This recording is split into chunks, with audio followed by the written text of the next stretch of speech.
Maintenant, à l'heure actuelle, les patrons cherchent tellement des ouvriers, c'est tellement difficile de trouver un ouvrier. Et donc là, trouver quelqu'un qui est motivé, qui travaille, c'est presque suffisant. Après, il va découvrir que tu travailles bien en plus, tant mieux pour lui.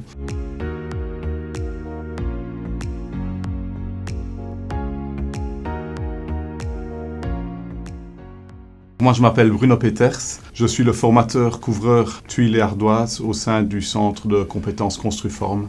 Brusadin Vincent, je suis stagiaire en couverture à Châtelineau avec Bruno Peters.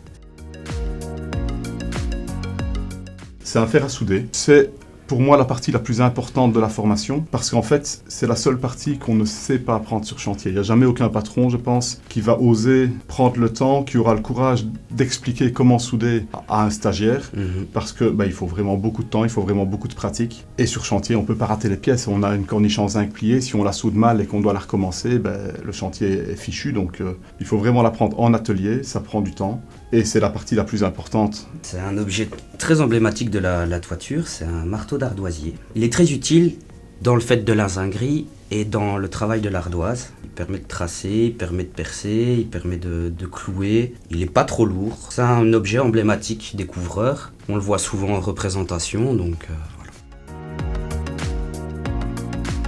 J'essaye un peu d'être comme sur un chantier. Sur un chantier, en fait, on s'amuse. Ouais, comme tu as dit.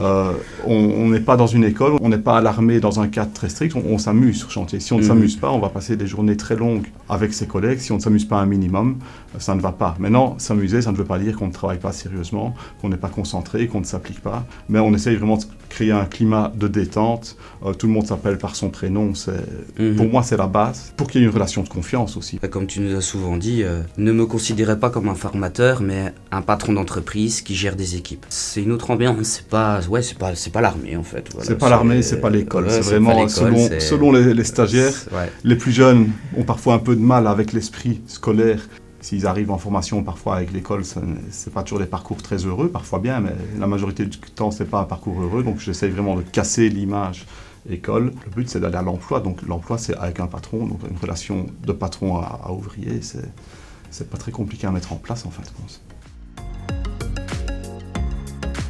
Je trouve que le métier de couvreur, c'est vraiment un métier très varié, très technique et qui donne un sentiment de liberté. Depuis que je suis formateur, ce qui me manque le plus, c'est vraiment la vie sur chantier, par exemple. Tout le reste me va très bien, mais la vie sur chantier, être au plein air, sur un toit avec souvent une vue qui est pas mal, sur des toits tous les jours différents, c'est vraiment agréable. On n'a jamais deux chantiers les mêmes. C'est un beau métier, dur, très exigeant, mais c'est une aventure, c'est un beau métier, moi je trouve. Puis on rencontre des gens comme Bruno, que en fait je connais depuis des années, il le sait pas, mais que je connais depuis des années parce que je l'ai vu travailler sur la collégiale de l'Aube et ça a été un de ses chantiers. Et moi tous les matins je me lève, je vois la collégiale de l'Aube, quoi. Et ça serait un petit peu mon objectif ultime, ce serait de faire un bâtiment comme ça aussi, quoi. J'ai bien fait la collégiale, tu ne vas pas retourner dessus.